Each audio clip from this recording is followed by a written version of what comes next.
absolutamente enorme. Pense sempre em para.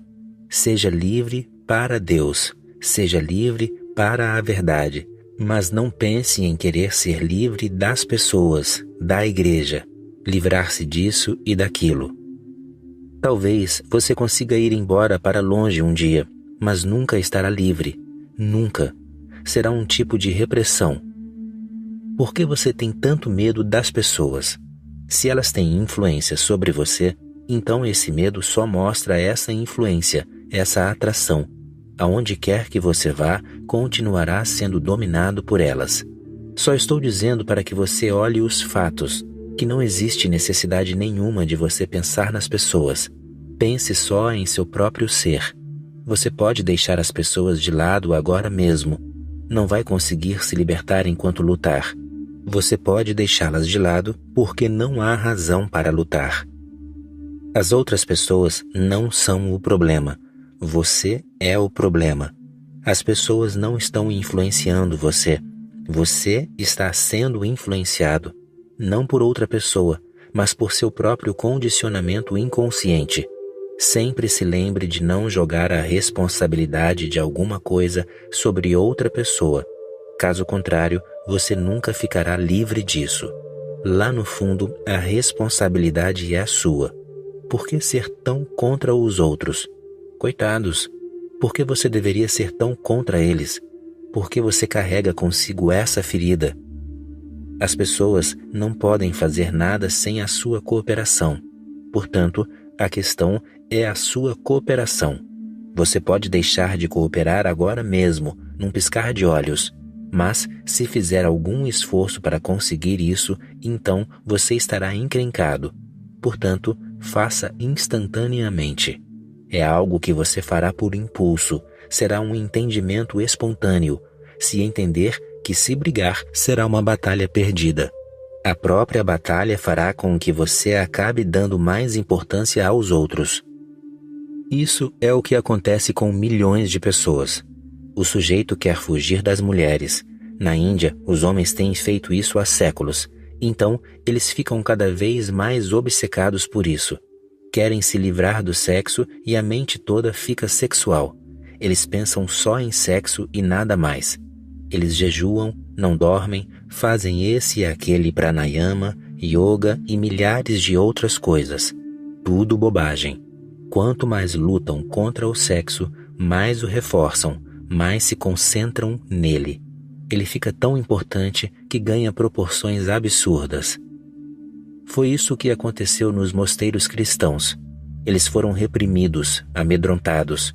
O mesmo pode acontecer com você, se tiver muito medo das pessoas. Elas não podem fazer nada a não ser que você coopere. Portanto, é para isso que você tem de estar alerta. Não coopere. Observei o seguinte: o que quer que aconteça a você, você é o responsável. Ninguém está fazendo isso com você. Você quis que isso fosse feito, então foi feito. Os outros o exploram porque você quer ser explorado. Os outros o põem na prisão porque você quis ser aprisionado. Tem de haver uma certa busca nesse sentido. Talvez você dê a isso o nome de segurança. Os nomes podem ser diferentes. Seus rótulos podem ser diferentes. Mas você desejou ardentemente ser aprisionado, porque, na prisão, a pessoa está segura e não existe insegurança. Mas não brigue com os muros da prisão. Olhe para dentro de si mesmo. Descubra aquele desejo ardente pela prisão e como as pessoas, o mundo, podem manipular você. Você deve estar querendo algo delas: reconhecimento, honra, consideração, respeitabilidade. Se pedir isso a elas, terá que pagar por isso. Então elas dirão: tudo bem, nós lhe damos respeito e você nos dá a sua liberdade. É uma simples barganha, mas as pessoas nunca fizeram nada a você. No geral, quem fez foi você mesmo. Portanto, pare de fazer mal a si mesmo.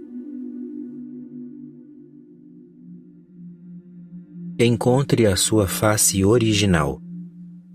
Seja apenas quem você é e não dê a mínima para o mundo.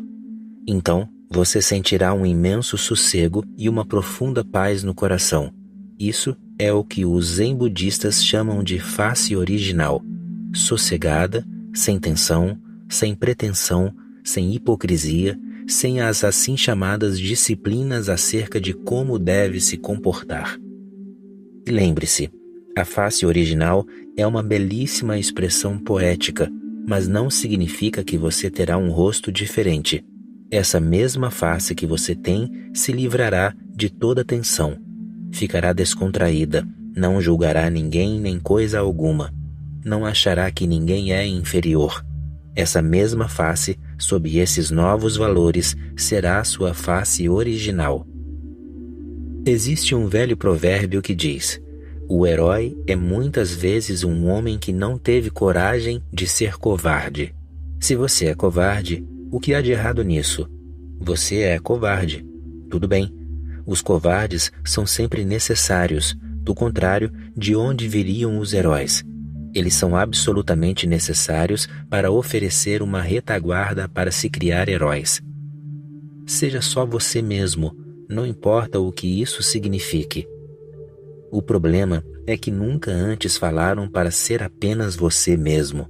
Todo mundo está metendo o nariz, dizendo que você tem de ser assim ou assado, mesmo nas questões mais corriqueiras. Na minha escola, eu era só um garotinho, mas odiava que me dissessem como eu deveria ser. As professoras começaram a fazer chantagens. Se comportar direito, você será um gênio. Que se dane o gênio, eu dizia. Quero ser simplesmente eu mesmo. Eu costumava sentar com os pés sobre a carteira, e os professores ficavam indignados. Mas que jeito de se comportar, eles diziam. A mesa não está reclamando, retrucava eu. Isso é um assunto entre eu e ela. Por que você está tão zangado? Não estou colocando os pés na sua cabeça, estou? Basta que você relaxe como eu. É desse jeito que consigo entender melhor essa baboseira que você está ensinando. Num dos lados da sala, havia uma linda janela por onde se via árvores, passarinhos e cucos. Eu ficava a maior parte do tempo olhando pela janela, e a professora vinha e dizia: para que você vem à escola, afinal? Porque na minha casa não há uma janela como essa, que se abre para o céu, eu respondia. E perto da minha casa não há cucos, passarinho nenhum. Minha casa fica na cidade, cercada por outras casas, tão apertada que os pássaros não conseguem chegar ali. Os cucos não acham que merecemos ser abençoados com suas canções. Esqueça a ideia de que eu vim aqui para ouvir você. Eu estou pagando e você é só uma simples funcionária. Lembre-se disso. Se eu não passar de ano, não vou reclamar com você. Se não passar de ano, não ficarei triste. Mas, se o ano todo eu tiver que fingir que estou ouvindo você, quando na verdade estou ouvindo os cucos lá fora, isso será o começo de uma vida hipócrita. E eu não quero ser hipócrita. Os professores sempre querem que você faça tudo de um certo jeito. Na minha escola antigamente, e talvez até hoje, era obrigatório usar boné. Eu não tinha nada contra bonés. Desde que deixei a universidade, comecei a usar bonés, mas nunca usei um antes disso. O primeiro professor que se aborreceu comigo me disse: você está contrariando a disciplina da escola. Onde está seu boné? Traga as regras de comportamento da escola, eu disse. Há alguma menção de que todos os alunos são obrigados a usar boné? Porque se não há, você está impondo uma coisa que vai contra as regras da escola. Ele me levou para o diretor da escola e eu disse a ele: eu obedeço. Só me mostre onde está escrito que tenho de usar boné. Se for obrigado, posso até ir embora da escola, mas primeiro mostre-me onde isso está escrito. Essa regra não estava escrita em lugar nenhum. Então eu disse: você pode me apresentar, então, outros argumentos razoáveis para que eu use boné? Ele prolongará a minha vida, fará com que eu tenha uma saúde melhor, tenha mais conhecimento? E continuei: até onde eu sei, Bengali é a única província da Índia em que não se usam bonés e é também a parte mais inteligente do país. Punjab é o oposto. Ali, em vez de boné, as pessoas usam turbantes, turbantes enormes, como se a inteligência delas estivesse escapando e tentassem segurá-la na cabeça. E é a parte menos inteligente do país. O que você diz parece que faz sentido, disse o diretor, mas trata-se de uma norma da escola. Se você parar de usar boné, os outros farão o mesmo. Então, qual é o medo? Simplesmente deixe de lado toda essa convenção, respondi. Ninguém queria deixar que você fosse você mesmo em questões absolutamente sem importância. Eu costumava usar cabelo comprido na infância e também costumava entrar e sair da loja de meu pai, porque a loja e a minha casa eram ligadas. A casa ficava atrás da loja e não havia outro jeito a não ser atravessá-la. As pessoas perguntavam, quem é aquela garota? Por causa do meu cabelo comprido. Elas não imaginavam que um menino pudesse ter um cabelo tão comprido. Meu pai ficava embaraçado e com muita vergonha ao dizer, ele é um menino. Mas ele implicava ao me ver, para que todo esse cabelo? Um dia, isso não era próprio dele, meu pai ficou tão embaraçado e zangado que me pegou e cortou ele mesmo o meu cabelo. Pegou a tesoura que usava para cortar tecido na loja e cortou o meu cabelo. Eu não disse nada, e ele ficou surpreso. Então disse, você não tem nada a dizer? Direi à minha própria maneira, respondi. Como assim? Você verá. Fui então ao barbeiro, viciado em ópio, que havia bem em frente da nossa casa. Ele era o único homem por quem eu tinha respeito. Havia várias barbearias, mas eu gostava daquele velho. Ele era uma variedade rara e gostava de mim. Costumávamos conversar durante horas. Então fui até lá e disse a ele, raspe a minha cabeça. Na Índia, as pessoas só raspam a cabeça toda quando o pai morre. Por um momento, até aquele homem viciado em ópio recobrou o juízo. O que aconteceu? Perguntou. Seu pai morreu? Não me aborreça com perguntas, respondi. Faça o que estou dizendo, não é da sua conta. Simplesmente corte todo o meu cabelo. Raspe tudo. Está certo. Não é da minha conta. Se ele morreu, morreu. Ele raspou a minha cabeça e eu fui para casa. Atravessei a loja. Meu pai olhou para mim e todos os clientes fizeram o mesmo. O que aconteceu? Perguntaram. Quem é esse menino? O pai dele morreu? Ele é meu filho e eu estou bem vivo, respondeu meu pai. Mas eu sabia que ele ia fazer alguma coisa. Deu-me uma boa resposta. Aonde quer que eu fosse, as pessoas perguntavam, o que aconteceu? Seu pai estava tão bem. E eu dizia, as pessoas morrem com qualquer idade. Você está preocupado com ele, não está preocupado com os meus cabelos. Essa foi a última coisa que meu pai me fez, porque ele sabia que a resposta poderia ser mais perigosa. Eu disse a ele, você é que começou. Por que ficar tão embaraçado? Você poderia dizer, ela é minha filha. Eu não teria nenhuma objeção contra isso. Mas você não deveria ter interferido no meu jeito de ser. Foi violento, bárbaro. Em vez de falar comigo, você simplesmente começou a cortar o meu cabelo. Ninguém deixa que alguém simplesmente seja quem é. E você aprendeu todas essas ideias tão profundamente que parecem que são suas. Simplesmente relaxe. Esqueça todos os condicionamentos. Jogue-os fora como as folhas secas que caem das árvores. É melhor ser uma árvore sem folhas do que ter folhas de plástico, galhos de plásticos, flores de plástico. É tão feio. A face original significa simplesmente que você não está sendo dominado por nenhum tipo de moralismo, religião, sociedade, parente, professor, padre, nem por ninguém. Viva simplesmente a sua vida de acordo com o seu senso interior. Você tem sensibilidade e terá a face original. O prazer de viver perigosamente. Os corajosos, estes avançam impetuosamente, vão em busca de qualquer oportunidade de perigo. A filosofia de vida deles não é a das companhias de seguros, é a do montanhista, do surfista, do praticante de paraglider. E não é só em mar aberto que eles surfam. Surfam também nos mares interiores. E não é só exteriormente que escalam Alpes e Himalaias. Eles estão em busca de picos interiores. Viver perigosamente significa viver. Se não vive perigosamente, você não vive. A vida só floresce diante do perigo.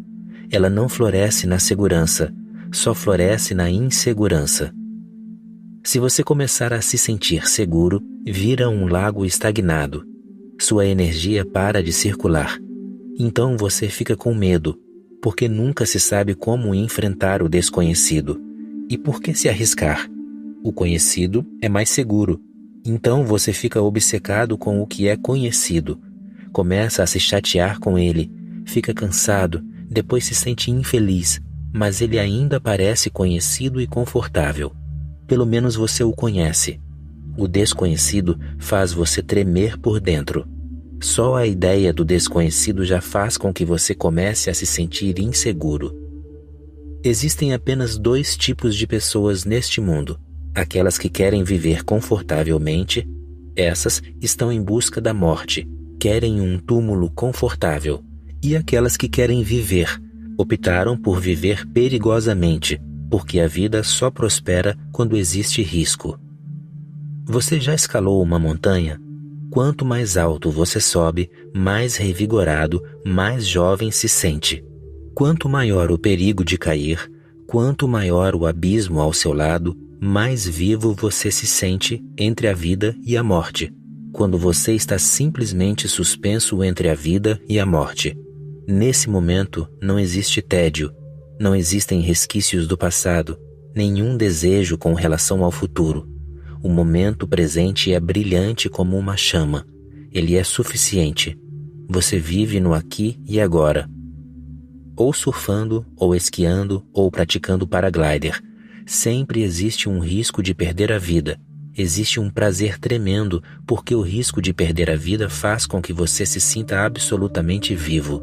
Por isso, as pessoas se sentem atraídas pelos esportes perigosos. As pessoas vão escalar montanhas. Alguém perguntou para Edmund Hillary por que ele tentou escalar o Everest? Por quê?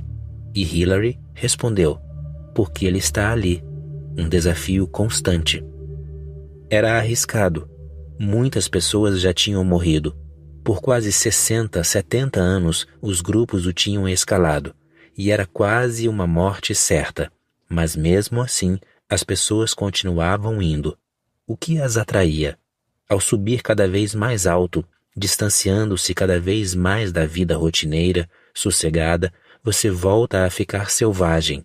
Volta a fazer parte do mundo animal. Você passa a viver novamente como um tigre ou leão, ou como um rio. Volta a pairar como um pássaro no céu, cada vez mais longe.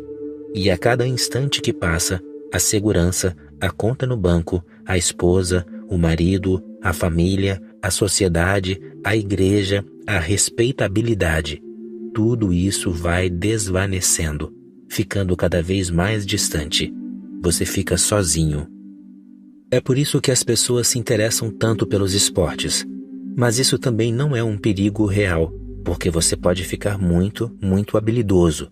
Pode aprender esse esporte, pode treinar para isso. Trata-se de um risco muito calculado. Se permitirem a expressão, trata-se de um risco calculado. Você pode treinar para fazer montanhismo e tomar todas as precauções, ou dirigir em alta velocidade. Você pode chegar a 160 km por hora e isso é perigoso, é emocionante. Mas você pode ser muito bom nisso e o perigo se limita àqueles que não conhecem a coisa. Para você, não é mais perigoso. Mesmo que haja algum risco, ele é mínimo. E esses riscos são apenas físicos, só o corpo é afetado. Quando eu digo a você para viver perigosamente, não me refiro só ao risco físico, mas também ao risco psicológico e, finalmente, ao espiritual. A religiosidade é um risco espiritual. É atingir alturas de onde não se pode voltar. É isso que significa o termo búdico anagamin, aquele que não volta mais. É chegar a tal altura, a tal ponto que não existe mais volta, Então se está simplesmente perdido. Não se volta mais. Quando digo para viver perigosamente, significa não viver a vida de respeitabilidade comum, ser prefeito de uma cidade ou membro de uma corporação. Isso não é vida. Ou você é um ministro, ou tem uma boa profissão, ganha bem, seu dinheiro continua se acumulando no banco e tudo vai perfeitamente bem. Quando tudo vai perfeitamente bem, simplesmente veja o que acontece. Você está morrendo e nada está acontecendo de verdade. As pessoas podem respeitar você, e quando você morre, um grande cortejo seguirá o seu caixão. Meu Deus, isso é tudo. Os jornais publicarão fotos suas, farão editoriais, e então as pessoas se esquecerão de você. E você terá vivido toda a sua vida só por causa disso? Perceba, pode-se perder a vida inteira só por causa de coisas mundanas, comuns. Ser espiritual significa entender que não se deve dar tanta importância a essas pequenas coisas. Não estou dizendo que elas não tenham nenhum sentido. Estou dizendo que elas têm sentido, mas não tanto quanto se pensa. O dinheiro é necessário, é uma necessidade, mas ele não é o objetivo nem pode sê-lo. Precisamos de uma casa, sem dúvida, é uma necessidade. Eu não sou um asceta e não quero que você destrua a sua casa e fuja para o Himalaia. A casa é necessária, mas é necessária para você. Não faça confusão quanto a isso. Quando olho as pessoas, percebo que a coisa toda está de cabeça para baixo. Elas vivem como se precisassem da casa. Vão trabalhar por causa da casa, como se elas precisassem do saldo bancário. Elas continuam simplesmente acumulando dinheiro e então morrem. E não chegaram nem a viver. Não tiveram nem por um único instante uma vida palpitante, arrebatadora. Elas foram aprisionadas pela segurança, pela familiaridade, pela respeitabilidade. Então, se você fica entediado, é natural. As pessoas me procuram e dizem que estão muito entediadas. Estão enfastiadas, empacadas. O que fazer? Acham que basta repetir um mantra para que voltem a se sentir vivas. Não é tão fácil assim. Elas terão que mudar todo o seu padrão de vida. Ame, mas não pense que amanhã a mulher estará ali à sua disposição. Não espere isso. Não reduza a mulher a uma esposa. Aí você estará vivendo perigosamente. Não reduza o homem a um marido, porque um marido é uma coisa muito feia. Deixe que o seu homem seja o seu homem e a sua mulher seja a sua mulher, e não torne previsível o seu dia de amanhã. Não espere nada e esteja pronto para tudo. Isso é o que eu chamo de viver perigosamente. O que nós fazemos? Nos apaixonamos por uma mulher e imediatamente vamos ao cartório ou à igreja para nos casar. Não estou dizendo para não casar. Trata-se de uma formalidade. Tudo bem, satisfaça a sociedade, mas lá no fundo do coração nunca possua essa mulher. Não diga nenhuma única vez, você me pertence. Pois como uma pessoa pode pertencer a você? E, quando você começa a tomar posse de uma mulher, ela começa a tomar posse de você. Então, logo vocês já não estarão apaixonados, estarão atormentando e matando um ao outro, paralisando um ao outro. Ame, mas não deixe que seu amor se degrade no casamento. Trabalhe, o trabalho é necessário, mas não deixe que o trabalho se torne a sua vida. A diversão deve continuar sendo parte da sua vida, uma parte central. O trabalho deve ser só um meio de se divertir. Trabalhe num escritório, trabalhe numa fábrica, trabalhe numa loja, mas só para ter tempo, oportunidade de se divertir. Não deixe que a sua vida se reduza apenas à sua rotina de trabalho, porque o objetivo da vida é se divertir. Divertir-se significa fazer algo só pelo prazer que isso lhe dá. Se você desfrutar muitas outras coisas só por prazer, você se sentirá muito mais vivo. Sua vida, é claro, estará sempre em risco, em perigo, mas é assim que a vida tem de ser. O risco faz parte dela. Na verdade, A melhor parte da vida é o risco. A parte mais bela da vida é o risco. É cada momento de risco. Você pode não estar consciente. Você inspira, expira, há um risco. Até expirando, quem sabe se você vai conseguir encher os pulmões de ar outra vez. Não dá para ter certeza. Nada garante. Mas existem algumas pessoas cuja religião é a segurança. Mesmo quando elas falam de Deus, falam dele como se fosse a segurança suprema. Se pensam em Deus, fazem isso só porque sentem medo. Se vão rezar ou meditar, isso é só para não cair na lista negra de Deus. Se existe um Deus, ele sabe que eu vou à igreja regularmente, que eu sou um devoto dedicado. Posso provar isso. Até a prece dessas pessoas é só um meio de pedir algo. Viver perigosamente significa viver a vida como se cada momento fosse o último. Cada momento tem o seu próprio valor intrínseco e você não tem medo. Sabe que a morte está ali e aceita esse fato, sem tentar se esconder dela. Na realidade, você vai ao encontro dela. Você aprecia esses momentos de encontro com a morte, encontro físico, psicológico, espiritual.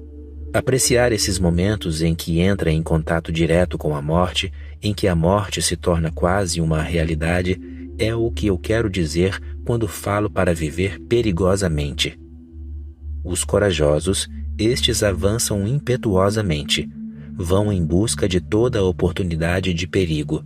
A filosofia de vida deles não é a das companhias de seguros, é a do montanhista, do surfista, do praticante de paraglider. E não é só em mar aberto que eles surfam. Surfam também nos mares interiores. E não é só exteriormente que escalam Alpes e Himalaias. Eles estão em busca de picos interiores. Mas lembre-se de uma coisa. Nunca se esqueça da arte de correr riscos. Nunca, nunca. Seja sempre capaz de se arriscar. Onde quer que ache uma oportunidade de se arriscar, nunca deixe de aproveitá-la, e assim você nunca será um perdedor. O risco é a única garantia que você tem de ficar realmente vivo. O que quer que você faça, a vida é um mistério. A mente tem certa dificuldade para aceitar a ideia de que existe algo que não seja explicável. A mente tem um anseio urgente de que tudo seja explicado. Se não explicado, pelo menos justificado. Qualquer coisa que seja um enigma, um paradoxo, deixará a mente atormentada. Toda a história da filosofia, da religião, da ciência, da matemática tem a mesma raiz, a mesma mente, o mesmo comichão. Você pode se coçar de uma maneira, outra pessoa de outra, mas o comichão tem de ser entendido. O comichão é a crença de que a existência não é um mistério. A mente só consegue se sentir em casa se a existência for de alguma forma desmistificada. A religião fez isso criando Deus, o Espírito Santo, o Filho bem-amado. Cada religião criou uma coisa diferente. Essa é a maneira que encontraram para tapar o buraco que não é possível tapar. O que quer que você faça, o buraco estará lá. O seu esforço para tapá-lo mostra o medo que você tem de que alguém vá ver o buraco. Toda a história da mente, em suas diferentes ramificações, tem sido fazer uma colcha de retalhos para esconder esse buraco. Principalmente na matemática, porque a matemática é puramente um jogo mental. Existem matemáticos que não concordam com isso, assim como existem teólogos que acham que Deus é uma realidade. Deus é só uma ideia, e, se os cavalos tivessem ideias, Deus seria um cavalo.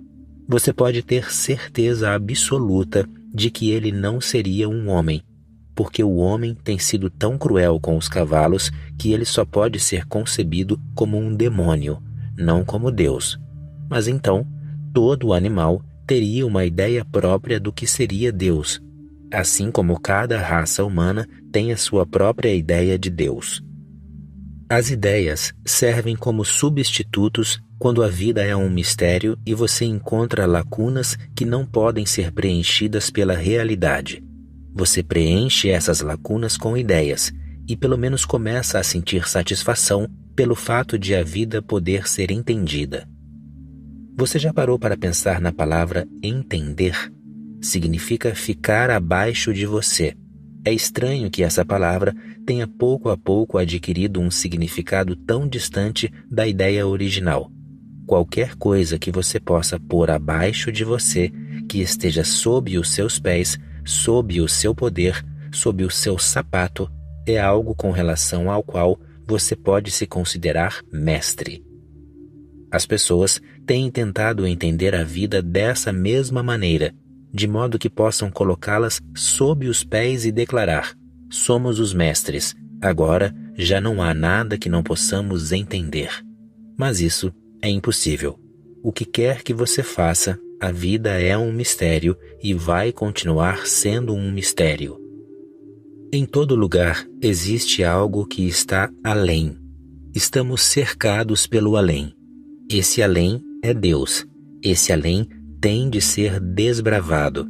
Ele está dentro, está fora, está sempre ali.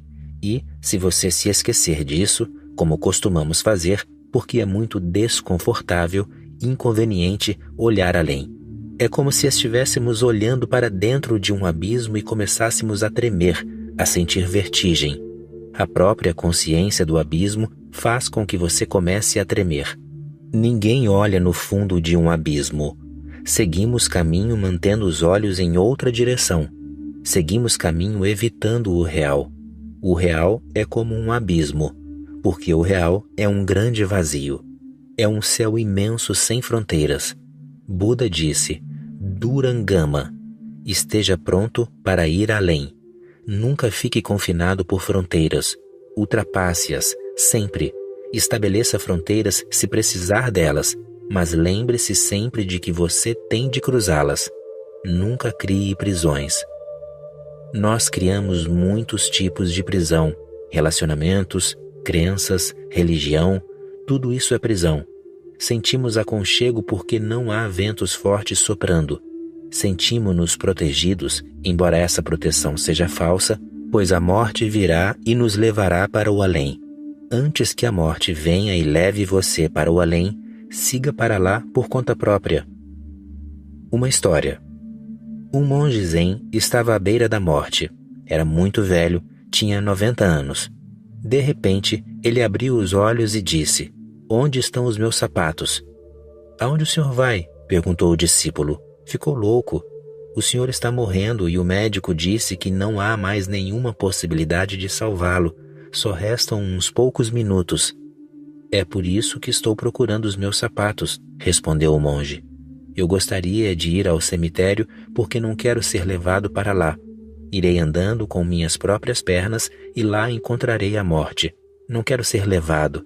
E você me conhece, eu nunca me apoiei em ninguém. Será uma cena muito feia, 4 pessoas me carregando. Não. O monge andou até o cemitério. Não só andou até lá, como cavou sua própria cova, deitou-se nela e morreu. Que coragem de aceitar o desconhecido! Que coragem de seguir por si mesmo e dar as boas-vindas ao além! Assim, a morte é transformada, ela deixa de ser morte. Um homem corajoso como esse nunca morre. A morte é derrotada. Um homem corajoso como esse transcende a morte. Para aquele que segue para o além com as próprias pernas, o além nunca é como a morte. Então, o além passa a ser bem-vindo. Se você dá as boas-vindas ao além, ele também lhe dá as boas-vindas. O além sempre imita você. A vida é sempre ao ar livre. O ego cerca você como um muro. Ele o convence de que cercando você desse jeito, ele o protegerá. Essa é a sedução do ego. Ele não para de lhe dizer: se eu não estiver lá, você vai ficar desprotegido, vai ficar muito vulnerável e será muito arriscado. Portanto, deixe-me guardar você, deixe-me cercá-lo. De fato, o ego dá certa proteção, mas esse muro também faz de você um prisioneiro. Existe uma certa proteção, do contrário, ninguém iria sofrer as misérias que o ego traz. Existe uma certa proteção. Ele protege você do inimigo, mas protege você dos amigos também. É exatamente como se você fechasse a porta e se escondesse atrás dela, com medo do inimigo. Então chega um amigo, mas a porta está fechada. Ele não pode entrar. Se você tiver muito medo do inimigo, o amigo também não poderá chegar até você. E, se abrir a porta para ele, existe o risco de que o inimigo também entre. É preciso pensar nisso profundamente. Trata-se de um dos maiores problemas da vida, e só algumas poucas pessoas corajosas o enfrentam da forma correta. As outras se acovardam e se escondem, levando a perder toda a vida delas. A vida é arriscada. A morte não oferece riscos. Morra e os problemas se acabarão para você, e ninguém mais vai matá-lo. Porque como é que alguém poderá matá-lo se você já está morto? Entre numa cova e ponha um fim na questão. Então, não haverá mais doença, nem preocupação, nem problema. Você estará livre de todos os problemas. Mas, se você estiver vivo, então haverá 1 milhão de problemas. Quanto mais viva a pessoa estiver, mais problemas ela terá. Mas não há nada de errado nisso, porque lutar com os problemas, enfrentar desafios, é a forma pela qual crescemos. O ego é um muro sutil em torno de você. Ele não deixa que ninguém o invada. Você se sente protegido, seguro, mas essa segurança é como a morte. É a segurança da planta dentro da semente. A planta tem medo de germinar porque vai saber. O mundo é tão perigoso e a planta será tão delicada, tão frágil. Por trás dos muros da semente, escondida dentro da cela, tudo é protegido. Ou pense numa criancinha no útero da mãe. Tudo está ali. Qualquer coisa de que a criança precise é imediatamente providenciado. Não existe preocupação, luta ou futuro. A criança simplesmente vive sua bem-aventurança. Todas as necessidades são preenchidas pela mãe. Mas você gostaria de ficar a vida toda no útero da sua mãe? É um lugar bem protegido. Se lhe fosse dada a chance, você optaria por ficar ali para sempre? É muito confortável. O que poderia ser mais confortável do que isso? Os cientistas dizem que ainda não fomos capazes de criar uma situação mais confortável do que o útero materno. O útero parece ser o máximo em conforto. Tão confortável, sem preocupação, sem problemas, sem precisar trabalhar. Uma vida simples, e tudo é fornecido automaticamente.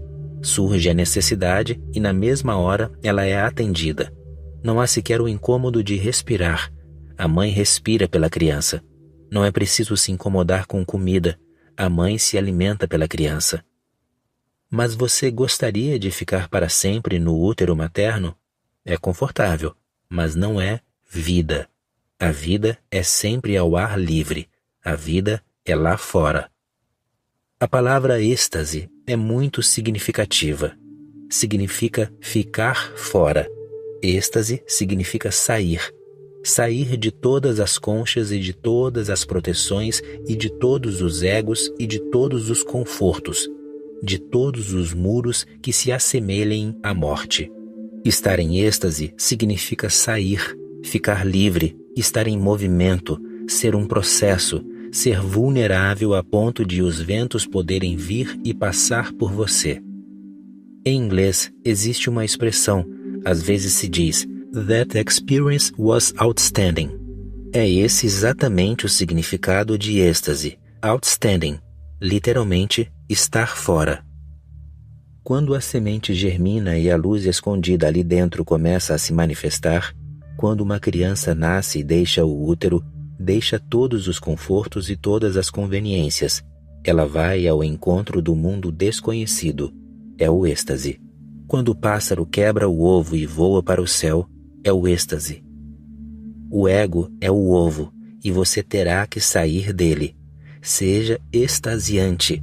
Deixe de lado todas as proteções, conchas e seguranças. Só então você alcançará o mundo mais amplo, a vastidão, o infinito. Só então você viverá e viverá com abundância. Mas o medo o deixa aleijado. A criança, antes de sair do útero, provavelmente também hesita em sair ou não do útero. Ser ou não ser. Ela dá um passo para frente e outro para trás. Talvez por isso a mãe sinta tanta dor. A criança hesita. Ela ainda não está totalmente pronta para ficar extasiada. O passado a puxa para trás, o futuro a impele para frente e a criança fica dividida. Esse é o muro da indecisão, do apego ao passado, do apego ao ego. E você o carrega por todo lugar. Às vezes, em raros momentos, quando está muito vivo e alerta, você é capaz de perceber esse muro. Mas, na maior parte do tempo, embora seja um muro bem transparente, você não consegue enxergá-lo. Pode-se viver a vida toda, e não apenas uma, mas muitas, sem tomar consciência de que se está vivendo dentro de uma cela, sem saída para lugar nenhum, sem janelas, o que Leibniz costumava chamar de mônada. Sem portas, sem janelas, só fechado ali dentro, embora se trate de um muro de vidro, transparente. Esse ego tem de ser deixado para trás. É preciso reunir coragem e deixá-lo espatifar no chão. As pessoas continuam alimentando-o de 1000 formas diferentes, sem saber que estão criando um inferno particular. A Sra. Cochrane estava em pé ao lado do caixão do marido. O filho deles ao lado dela. Parentes e amigos passavam, um a um, examinando o morto. Ele não sente mais dor agora, comentou a Sra. Croy. Do que ele morreu? Pobre homem, disse a Sra. Cochrane. Morreu de gonorreia. Outra mulher fitou o corpo. Já está livre da doença agora. Há um sorriso sereno estampado no rosto dele. Do que morreu? Morreu de gonorreia, repetiu a viúva. De repente, o filho puxou a mãe de lado. Mãe, não diga isso de papai. Ele não morreu de gonorreia. Morreu de diarreia. Sei disso, retrucou a Sra. Cochrane. Mas prefiro que pensem que ele morreu como um homem de verdade, não como uma porcaria que era. Até o fim, as pessoas continuam a fazer joguinhos. O ego não deixa que elas sejam verdadeiras. Ele as obriga a serem falsas. O ego é o mentiroso, mas é a pessoa que tem de decidir. É preciso grande coragem, porque com ele também será destruído tudo o que você tem acalentado até hoje. Todo o seu passado será aniquilado. Com ele, você será totalmente aniquilado. Haverá alguém ali, mas você não será essa pessoa. Uma entidade diferente emergirá de dentro de você, renovada, não corrompida pelo passado. Então, não haverá mais muro, independentemente do que você será. Você poderá vislumbrar o infinito sem fronteiras. O velho, ao entrar no seu botequim favorito, descobriu que a garçonete de sempre havia sido trocada por outra que ele não conhecia. Surpreendeu-se a princípio, mas depois disse galantemente à moça que há muito tempo ele não via uma garota tão atraente como ela. A nova garçonete, um tipo meio arrogante, olhou-o com desdém e respondeu com aspereza. Sinto não poder dizer o mesmo. Ah, bem, minha cara, respondeu o velho placidamente. Você não poderia ter feito como eu, ter simplesmente mentido? Todas as formalidades dos seres humanos não fazem nada mais do que ajudar o ego uns dos outros. São mentiras. Você diz alguma coisa a alguém e essa pessoa retribui o cumprimento. Nem você, nem a outra pessoa são verdadeiros. Continuamos com joguinhos, etiqueta, formalidades, rostos e máscaras civilizadas. Então, você terá de olhar para o muro, e pouco a pouco ele vai ficando tão espesso que você não vai mais conseguir ver nada. O muro vai ficando mais e mais espesso a cada dia. Portanto, não espere. Se você começou a sentir que ergueu um muro em torno de si, derrube-o, pule para fora. Basta que decida transpô-lo, nada mais. Então, a partir de amanhã, não o alimente mais. E cada vez que perceber que o está cultivando, pare. Dentro de alguns dias, você verá que ele morreu, pois precisa do seu apoio constante. Precisa ser alimentado em seu seio. A coragem máxima, sem começo nem fim. Existem muitos medos, mas eles são basicamente facções do mesmo medo, galhos da mesma árvore. O nome da árvore é morte. Você pode não estar consciente de que esse medo diz respeito à morte, mas todo medo diz respeito à morte. O medo é só uma sombra. Ele pode não ser aparente se você tem medo de ficar arruinado, mas, na verdade, você tem medo de ficar sem dinheiro e mais vulnerável diante da morte. As pessoas continuam acumulando dinheiro como se ele fosse uma proteção, embora saibam perfeitamente bem que não existe um meio de se proteger da morte. Ainda assim, algo tem de ser feito. Pelo menos o dinheiro mantém você ocupado, e ficar ocupado é uma espécie de inconsciência, uma espécie de droga. Por isso, assim como existem os viciados em álcool, existem os viciados em trabalho. Eles se mantêm o tempo todo envolvidos com o trabalho, não conseguem parar de trabalhar, têm medo das férias, não conseguem se sentar em silêncio. Podem começar a ler o mesmo jornal que já leram 3 vezes pela manhã. Querem ficar ocupados com alguma coisa, porque isso faz com que corra uma cortina entre eles e a morte. Mas, reduzido à sua essência, o medo é da morte. É importante perceber que todos os outros medos são apenas facções, pois, se você conhecer a raiz desse medo, poderá fazer algo a respeito. Se a morte é o medo básico e fundamental, então só existe uma coisa que pode fazer com que você perca o medo: a experiência interior de uma consciência imortal. Nada mais. Nem o dinheiro, nem o poder, nem o prestígio, nada pode ser um seguro contra a morte, a não ser uma meditação profunda, que lhe revela que o corpo morrerá, a mente morrerá, mas que você está além da estrutura corpo e mente. Seu âmago, sua fonte de vida essencial, surgiu antes de você e perdurará depois que você se for.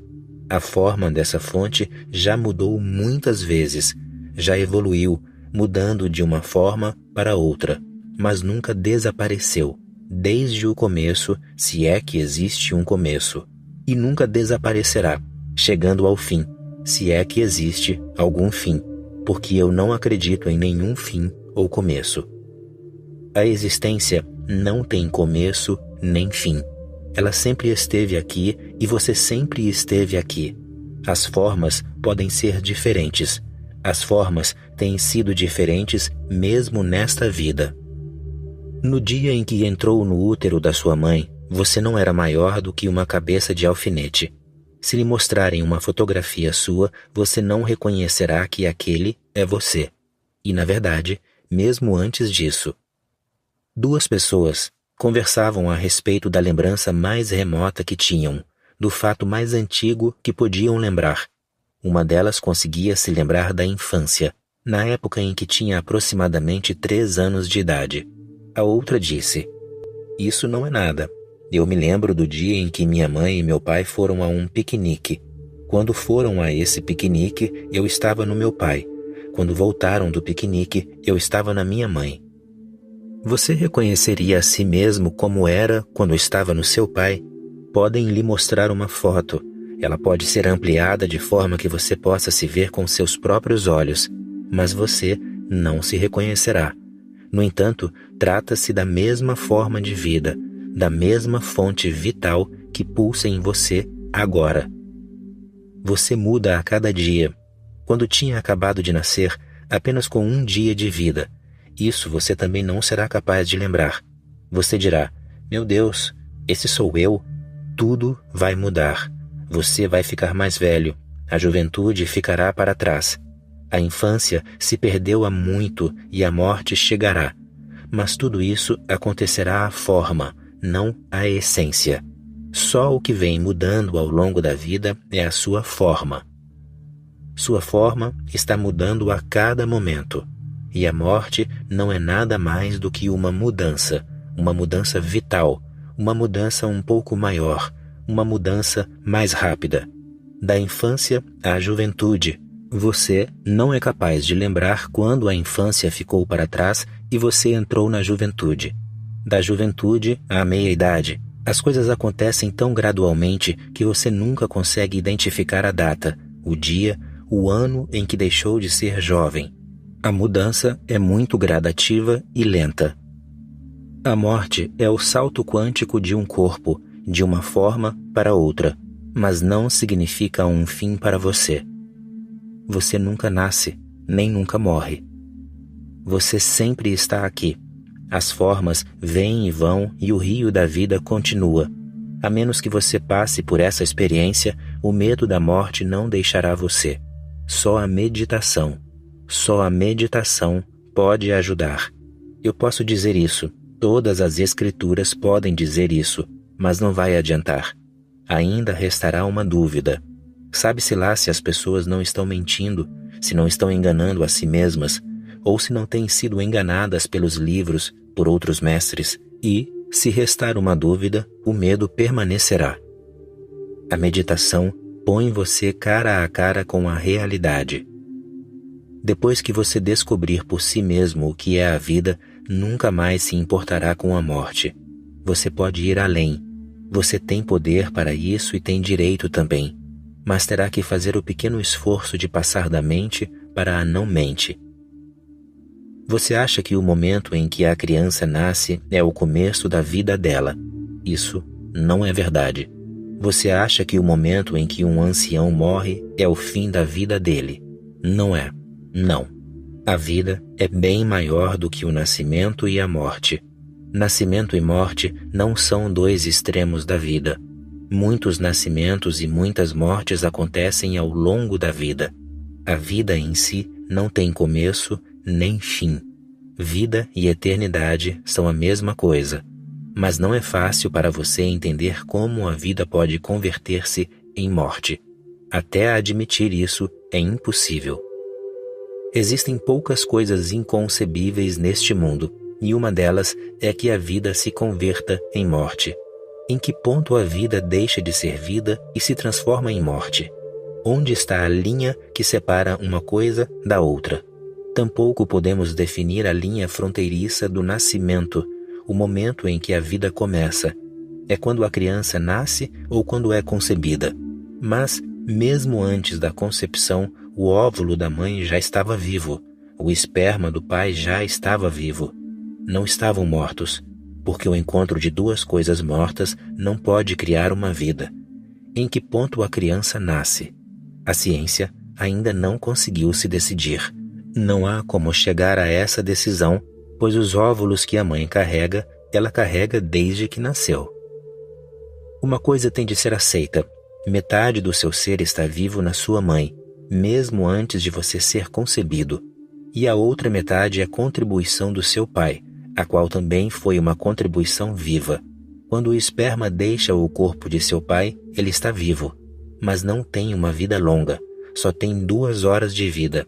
Nessas 2 horas, ele tem de encontrar o óvulo da mãe. Se isso não acontecer, se ele começar a perambular daqui e dali, não resta dúvida de que cada esperma tem uma personalidade própria. Alguns são os sujeitos preguiçosos, enquanto os outros correm direto para o óvulo. Eles parecem que estão apenas fazendo sua caminhada matinal.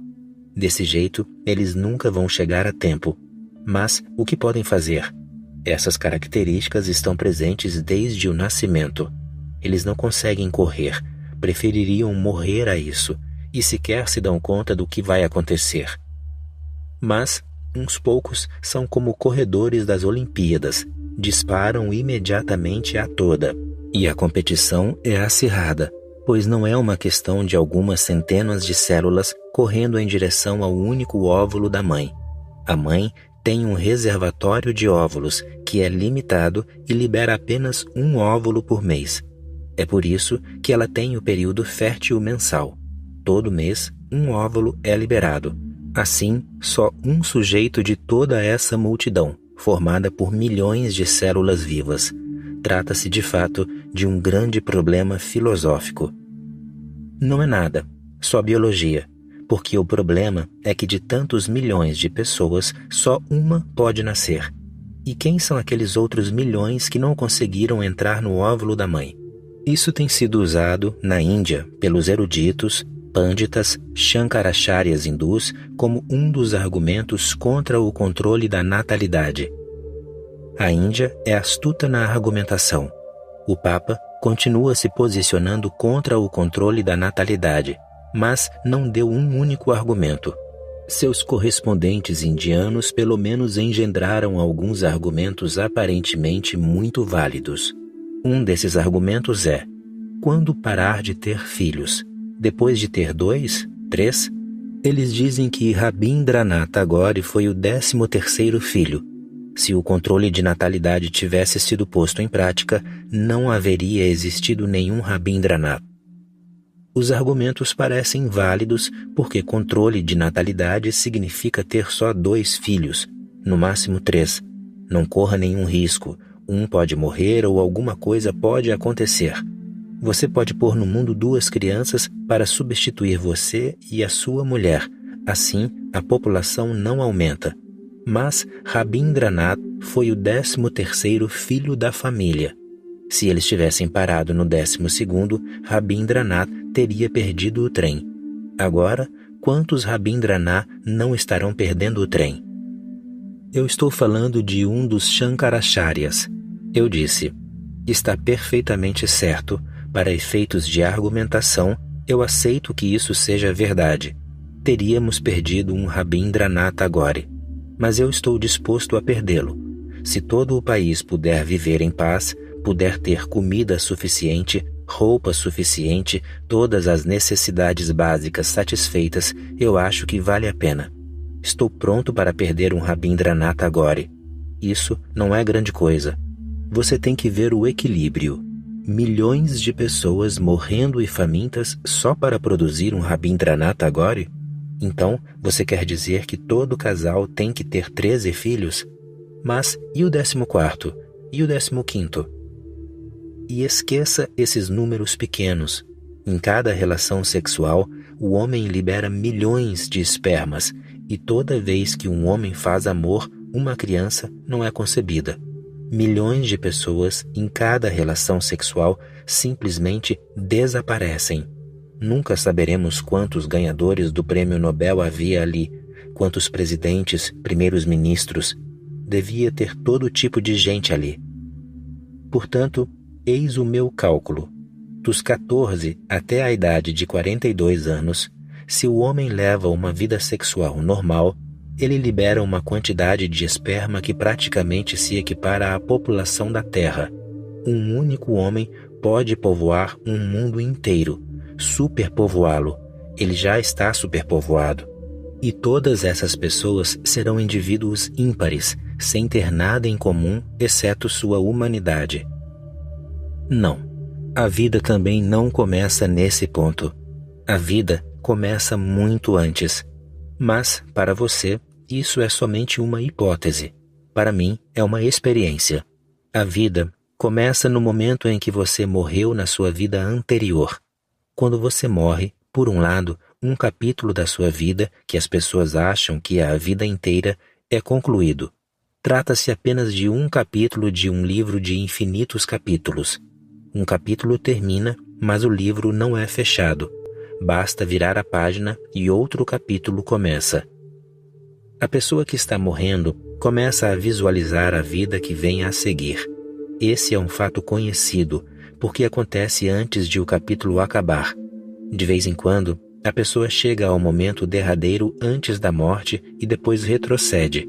Por exemplo, ela está se afogando e de repente é salva. Ela está quase em coma, Fizeram-na cuspir toda a água que engoliu, tentaram respiração artificial e de algum jeito ela se salvou. Ela estava a ponto de terminar o capítulo. Essas pessoas têm relatado fatos interessantes. Entre eles está o fato de que no último instante, quando elas sentem que vão morrer, que está tudo acabado, toda a vida delas passa rapidamente diante de seus olhos, num flash, do nascimento até aquele instante.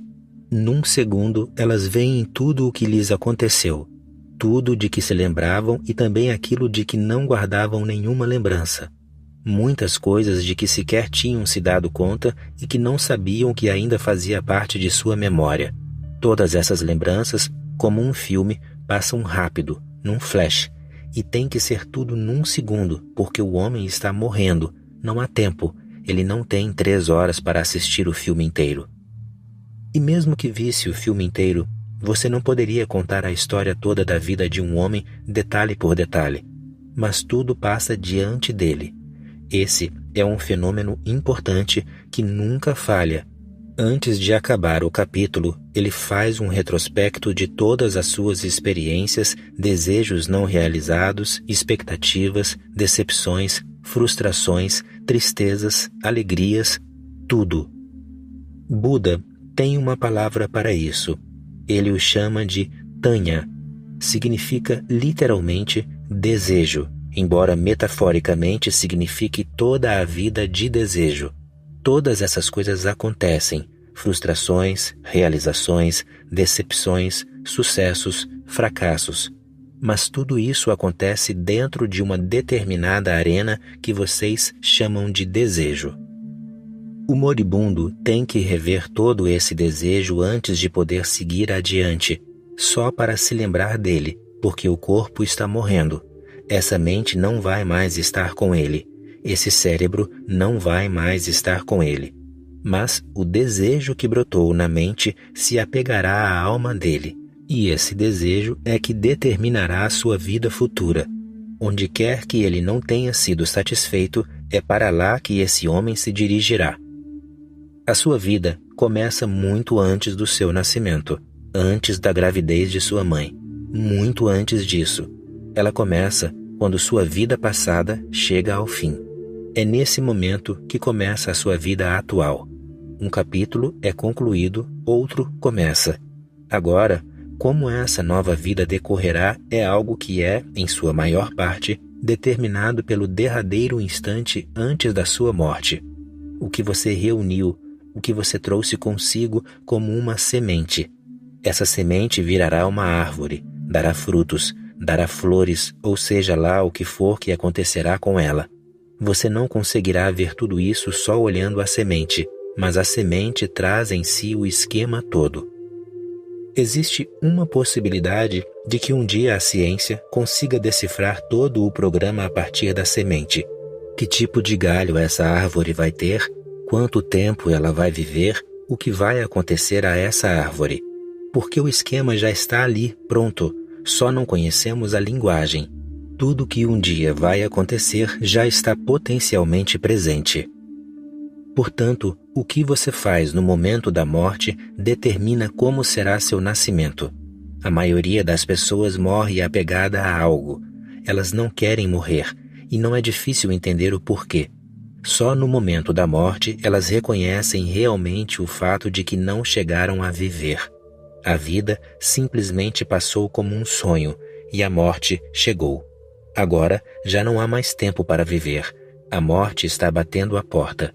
E, quando havia tempo para viver, você estava fazendo milhares de coisas idiotas, perdendo tempo em vez de viver a vida.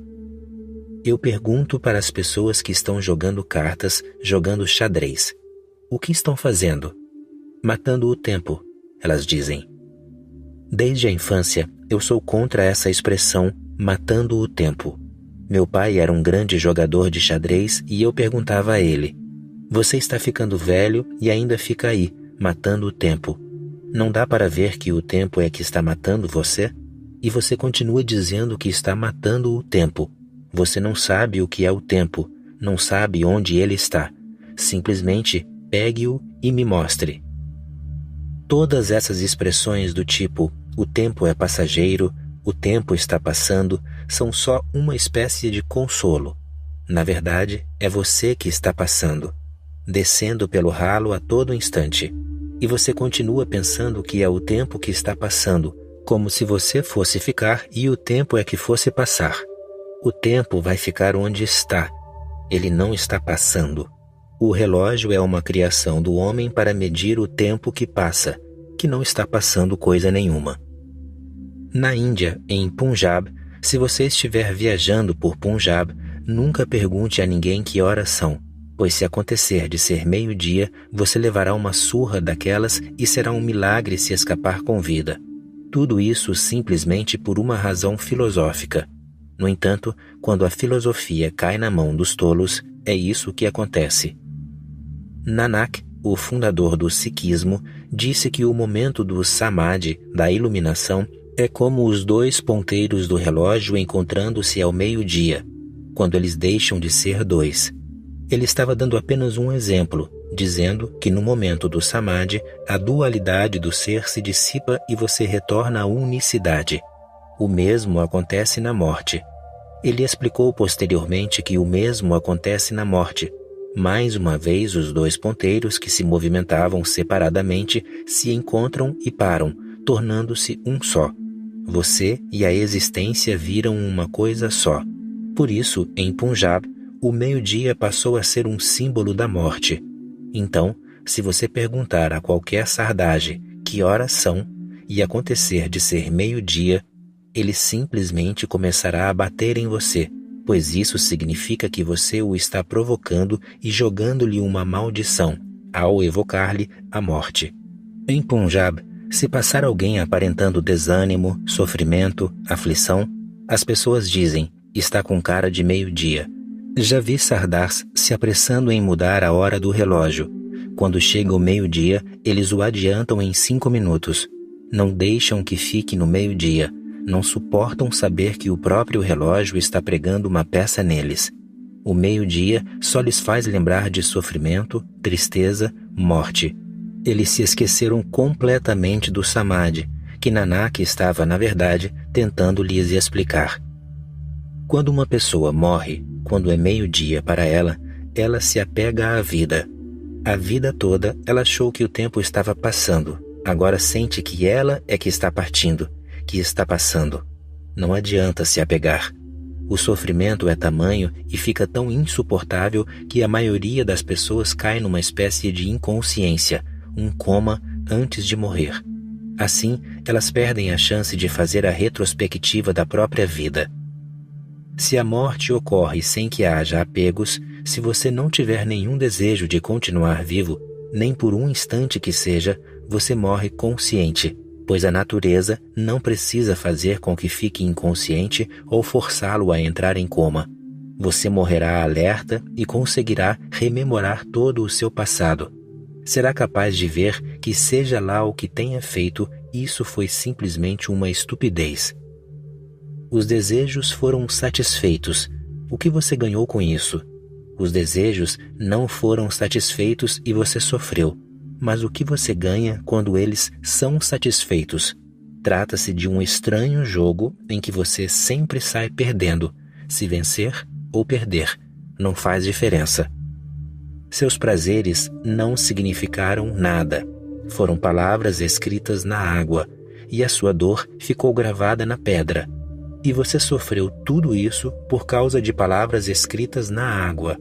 Você sofreu toda a sua vida por causa de pequenos prazeres que não parecem mais do que brinquedos, no estágio em que você está, da altura em que você vê agora, de onde pode divisar todo o vale que foi a sua vida. Os sucessos também foram fracassos. Os fracassos, é claro, que foram fracassos e os prazeres nada mais do que estímulos para sofrer. Toda a sua euforia foi só a função da sua faculdade de sonhar. Você está saindo de mãos vazias. Toda a sua vida foi apenas um círculo vicioso.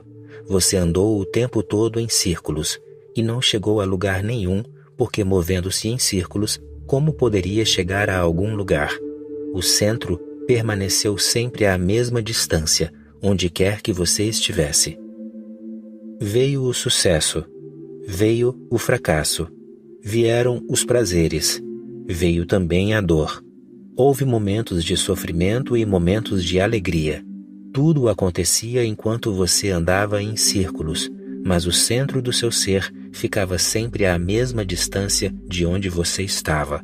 Era difícil enxergar enquanto você andava em círculo. Você estava muito envolvido com a coisa toda.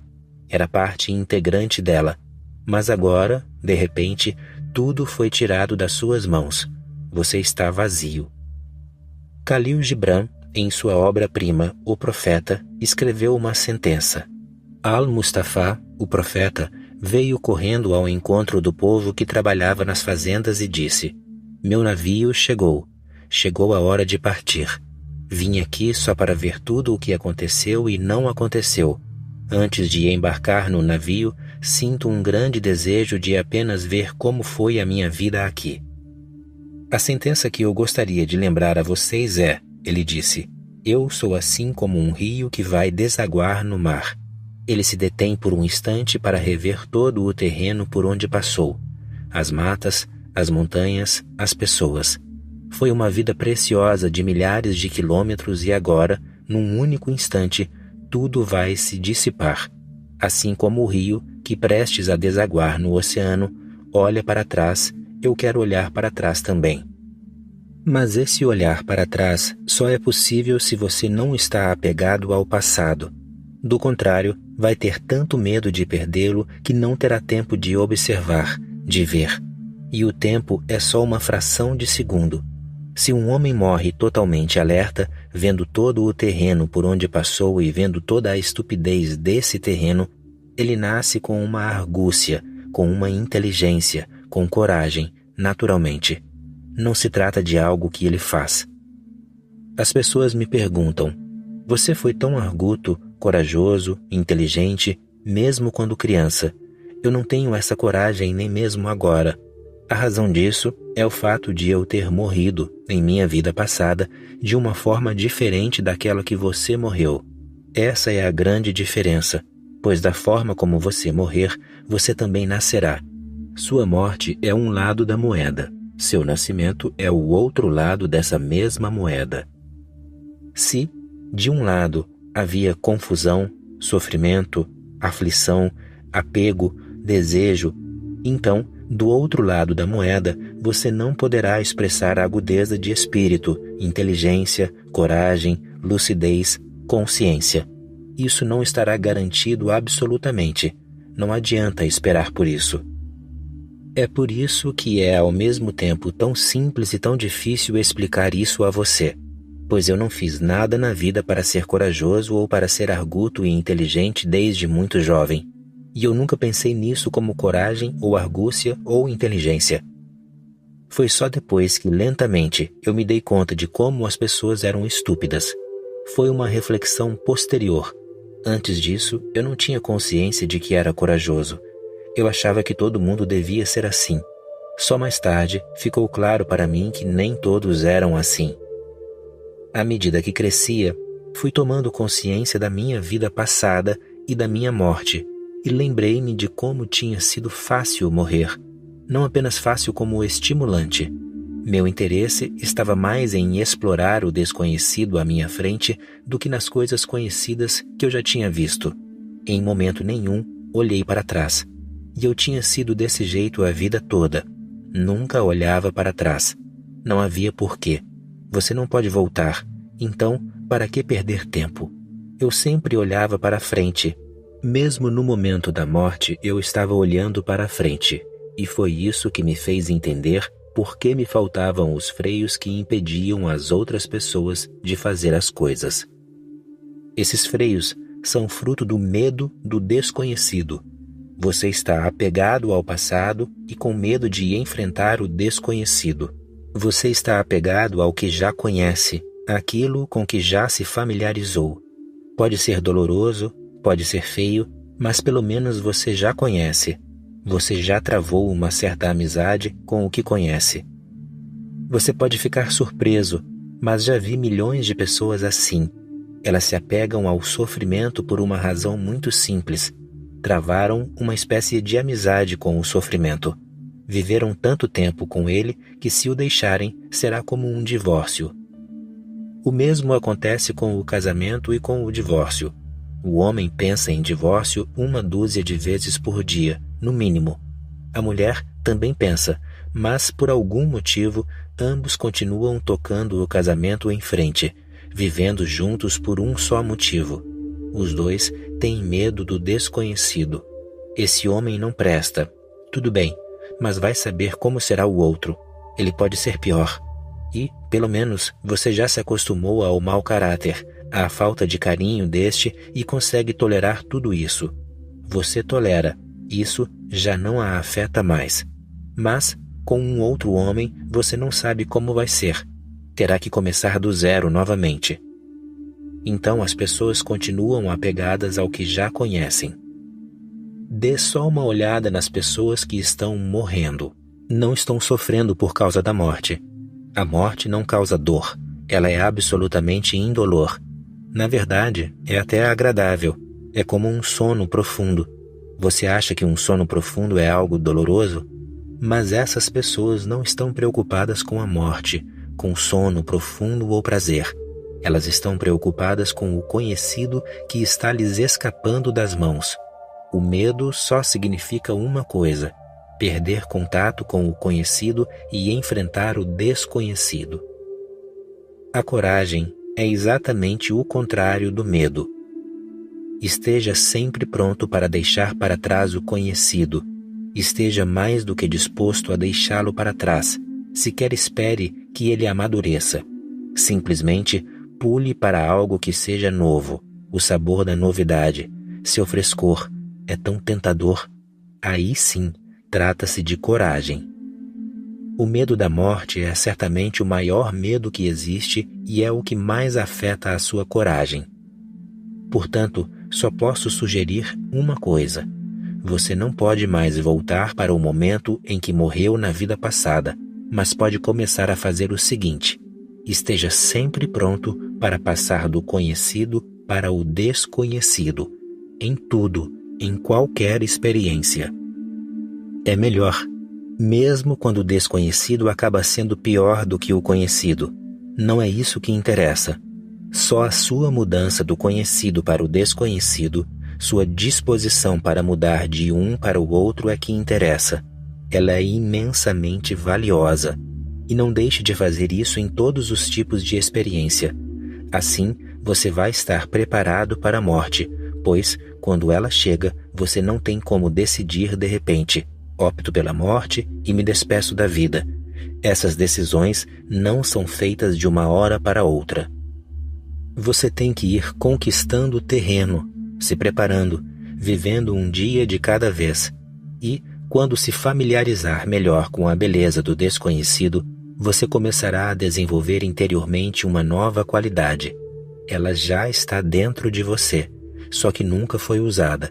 Nunca se esqueça de que o novo é sempre melhor do que o velho. Dizem que tudo que é velho não é ouro. Eu digo que mesmo que tudo que fosse velho fosse ouro, ainda assim seria melhor deixar o velho de lado. Opte pelo novo.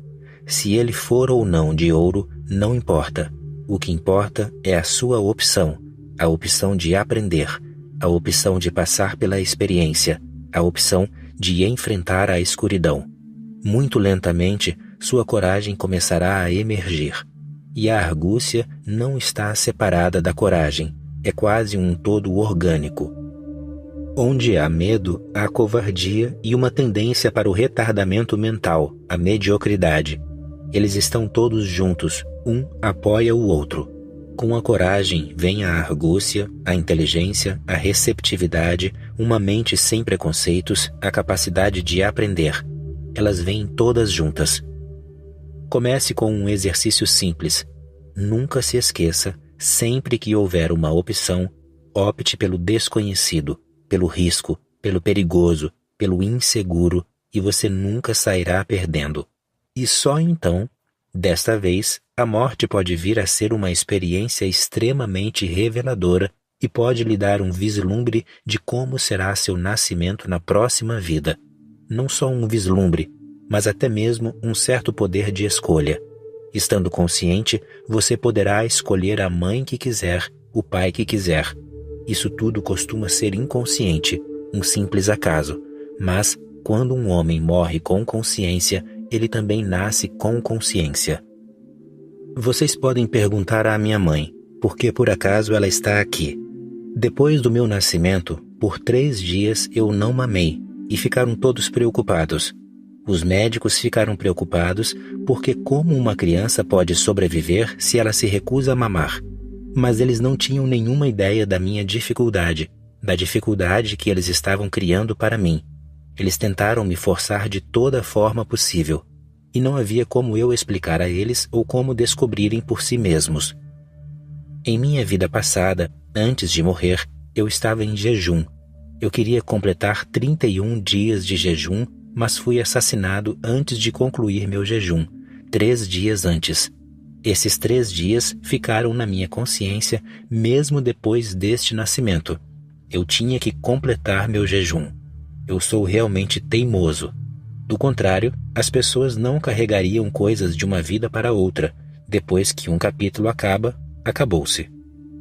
Mas, durante 3 dias, eles não conseguiram pôr nada na minha boca. Eu simplesmente rejeitava. Depois desses 3 dias, no entanto, eu fiquei perfeitamente bem e eles intrigados. Por que ele se recusou a comer por 3 dias? Não estava doente, não havia problema nenhum. E depois de 3 dias, ficou perfeitamente normal. Isso permaneceu um mistério para eles. Mas não quero falar dessas coisas porque, para você, elas serão apenas hipotéticas e não há como prová-las cientificamente. E eu não quero instigar em você nenhuma crença. Por isso, vamos esquecer tudo que possa dar origem a qualquer sistema de crença em sua mente. Você me ama. Você confia em mim. Portanto, não importa o que eu diga, você pode confiar em mim. Mas eu insisto, mais uma vez, que tudo o que não estiver baseado na sua própria experiência, você aceite só hipoteticamente. Não torne isso uma crença. Se às vezes eu dou um exemplo, faço isso por pura necessidade, porque as pessoas perguntam, como você conseguia ser tão corajoso e arguto na infância? Eu não fiz coisa nenhuma. Simplesmente continuei a fazer o que estava fazendo em minha vida passada. A coragem nascerá com você. Comece simplesmente com uma fórmula básica. Nunca deixe de enfrentar o desconhecido. Sempre opte por ele e siga em frente. Mesmo que você sofra, valerá a pena. Sempre vale. Você sempre sairá dessa experiência crescido, mais maduro, mais inteligente. Em busca do destemor. Técnicas de meditação e respostas a perguntas. Todo mundo tem medo, tem de ter. Do jeito que a vida é preciso ter. E as pessoas que deixam de ter medo passam a ser destemidas não porque demonstram bravura, porque o homem que demonstrava bravura só reprimiu o medo que sente. Ele não é destemido de fato. O homem fica destemido aceitando seus medos. Não é uma questão de bravura. Basta simplesmente olhar para os fatos da vida e perceber que esses medos são naturais. Basta aceitá-los. Medo e culpa são a mesma coisa? Medo e culpa não são a mesma coisa. O medo aceito vira liberdade. O medo negado, rejeitado, condenado, vira culpa. Se você aceita o medo como parte da situação, ele é parte da situação. O homem é uma parte muito pequena, minúscula, e o todo é amplo. Uma gota, uma gotinha, e o todo é o oceano inteiro. Surge a apreensão. Eu posso me perder no todo, posso perder a minha identidade. Esse é o medo da morte. Todo medo é medo da morte. E o medo da morte é o medo da aniquilação. É natural que o homem tenha medo, que fique apreensivo. Se você aceitar o medo, Se disser que ele faz parte da vida, se aceitá-lo totalmente, a apreensão desaparece imediatamente e o medo, a mesma energia que se transformou em medo, é dissipado e vira liberdade. E então você descobre que mesmo quando a gota desaparece no oceano, ela ainda está ali. Na verdade, ela vira o oceano inteiro. Então, a morte passa a ser o nirvana e você deixa de ter medo de se perder. Aí você entende a frase de Jesus: se salvar a sua vida, você a perde, e, se a perder, você a salva. O único jeito de transcender a morte é aceitá-la. Aí ela desaparece. O único jeito de ser destemido é aceitar o medo. Aí a energia é liberada e vira liberdade.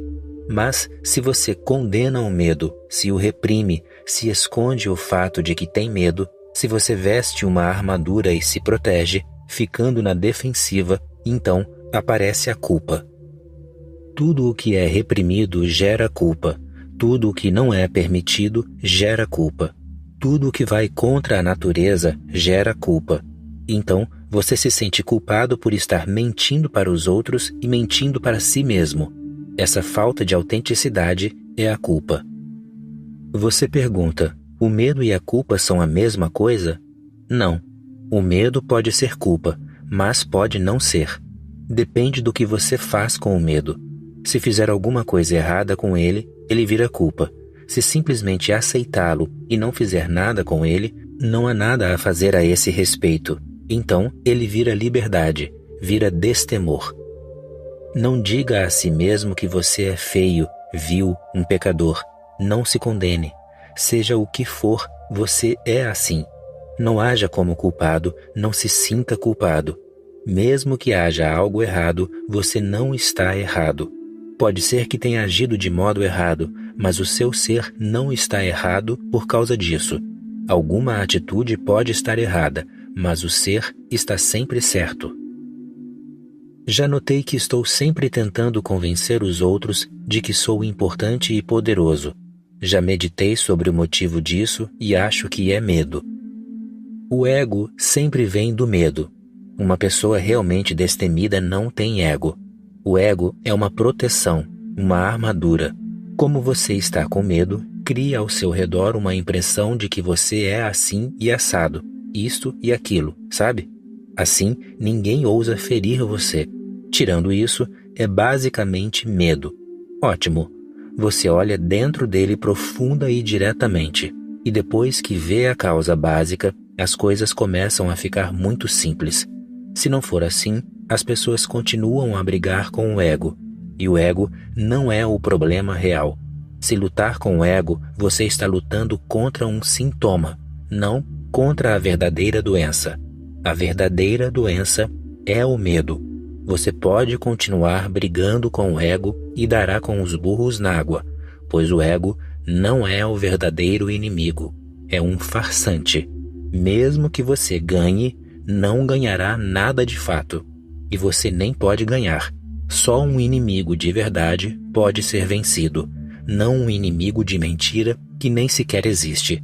É uma fachada. É como se você tivesse uma ferida feia e colocasse uns enfeites nela para lhe dar uma aparência melhor. Uma vez, aconteceu de eu estar na casa de um astro de cinema que convidou muitas pessoas para ir me ver. Também havia uma atriz de cinema lá e ela tinha um relógio belíssimo, com uma pulseira muito grande e bonita. Alguém que estava sentado ao lado dela começou a perguntar sobre o relógio e ela ficou um pouco incomodada. Eu simplesmente observava a cena. O homem queria ver o relógio e ela não estava nem um pouco disposta a tirá-lo. Mas o sujeito insistiu e ela não teve escolha senão tirá-lo. Então eu pude ver qual era o problema. Ela tinha uma grande mancha branca, uma mancha de lepra. Ela estava escondendo a mancha sob a pulseira do lindo relógio. Ela ficou então exposta aos olhares de todos e começou a transpirar e a ficar nervosa. O ego é assim. O medo existe, mas ninguém quer mostrá-lo, porque se você mostrar que está com medo, haverá ali muitas pessoas que o deixarão com mais medo. Depois que elas souberem que você está profundamente apavorado, então todo mundo cairá em cima de você.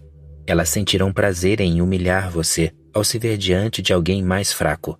As pessoas adoram explorar, chutar pessoas assim. Então, as pessoas que têm medo criam lá no fundo um ego bem grande em torno do medo e continuam a bombar mais ar para dentro do balão do ego para que ele fique maior ainda. Adolf Hitler e Idi Amin de Uganda, esse tipo de pessoa torna-se extremamente inflado. Então, ele começa a provocar medo nos outros. Qualquer um que tente provocar medo nos outros sabe muito bem que lá no fundo ele mesmo deve estar com medo. Do contrário, por que faria isso? E para quê? Quem se daria ao trabalho de deixar o outro com medo se não estivesse com medo também? As pessoas medrosas provocam medo nos outros para que possam descansar à vontade. Elas sabem muito bem que assim você não vai tocá-las, não vai ultrapassar os limites delas. Você parece bem. É exatamente essa a questão. Portanto, não brigue com o ego. Em vez disso, observe o medo e tente aceitá-lo. Ele é natural, faz parte da vida. Não há por que escondê-lo. Não é preciso fingir que você não tem. Ele está ali. Todos os seres humanos estão cheios de medo. Ele faz parte da humanidade. Aceite-o e, no momento em que fizer isso, o ego desaparecerá, pois não haverá mais motivo para continuar com o ego. Brigar com ele não vai ajudar em nada. Aceitar o medo resolverá a situação no ato. Então, você sabe que sim, somos tão minúsculos neste universo tão grande. Como é possível não sentir medo? E a vida está por todos os lados, cercada pela morte. Como é possível não sentir medo? A qualquer momento podemos desaparecer. Uma coisinha sai errado e nós desaparecemos. Então, como é possível não ficar com medo? Quando você o aceita, pouco a pouco o medo desaparece, pois ter medo perde o sentido. Você o aceita, sabe que ele está sempre ali. É isso. Portanto, não crie algo atrás do qual você possa esconder o medo. E, quando você não cria nada contra ele, ele simplesmente se aquieta. Eu não estou dizendo que você não terá mais medo. Estou dizendo que não ficará apreensivo. O medo estará ali, mas você não estará apreensivo. Você me entendeu? Ficar apreensivo significa que você está contra o medo. Não quer que ele esteja ali, embora ele esteja. Quando você o aceita, assim como as árvores são verdes, a humanidade está cheia de medo. Então, o que fazer? As árvores não se escondem por isso. Todo mundo um dia vai morrer. O medo é a sombra da morte. Aceite isso. Quando estou só, sinto que posso deixar algumas coisas de lado e amar as pessoas, mas quando estou na presença delas, a coisa se complica.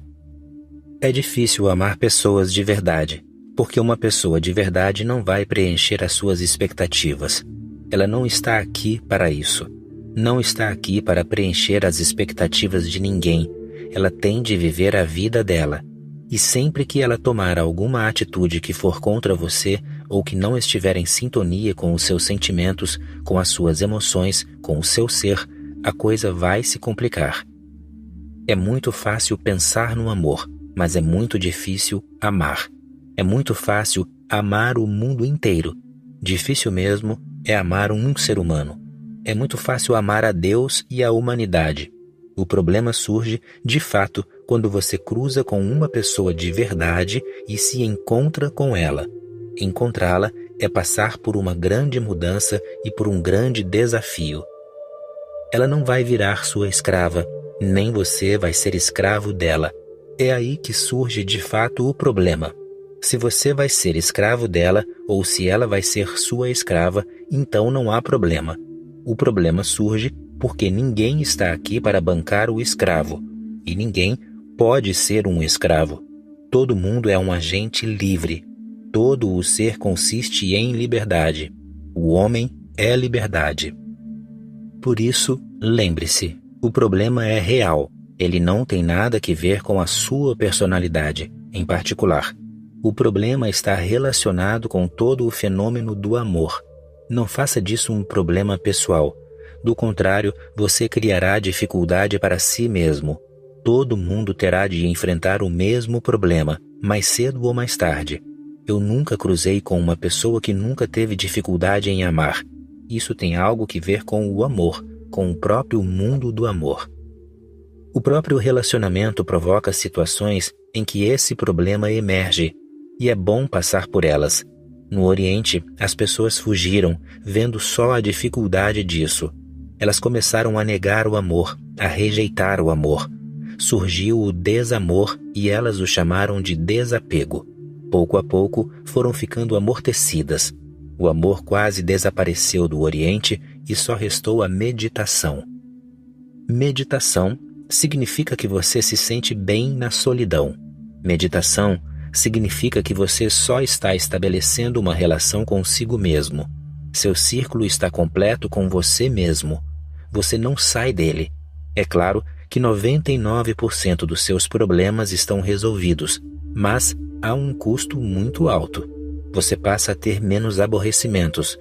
O homem oriental é menos ansioso, menos tenso, passa quase o tempo todo em sua caverna interior, protegido, de olhos fechados. Ele não deixa que a energia circule. Ele causa um curto-circuito, um pequeno movimento de energia dentro do seu ser. E é feliz. Mas a felicidade dele é um pouco morta. Essa felicidade não é uma celebração, não é uma alegria. No máximo, você pode dizer que não é infelicidade. Você, no máximo, pode dizer algo de negativo a respeito dela, como dizer que você é saudável porque não tem nenhuma doença. Mas isso não é saúde. A saúde tem de ser algo positivo, um fulgor que irradia, não a mera ausência de doença. Nesse sentido, até um cadáver é saudável, pois não há mais nenhuma doença nele. Então, no Oriente, temos tentado viver sem amor, renunciar ao mundo, que significa renunciar ao amor, renunciar à mulher, ao homem e a todas as possibilidades em que o amor possa florescer. Os monges jainistas, hindus, budistas não falam com uma mulher quando estão sozinhos, não podem tocar numa mulher. Na verdade, não podem nem mesmo olhá-la de frente.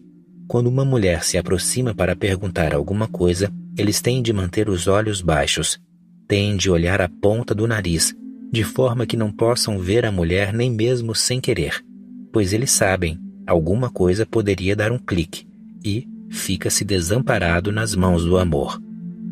Esses monges não ficam na casa das pessoas nem permanecem por muito tempo num mesmo lugar, porque isso poderia dar margem ao apego, ao amor. Então, eles continuam em movimento, em marcha e evitando qualquer relacionamento. Eles conseguiram cultivar uma certa quietude interior.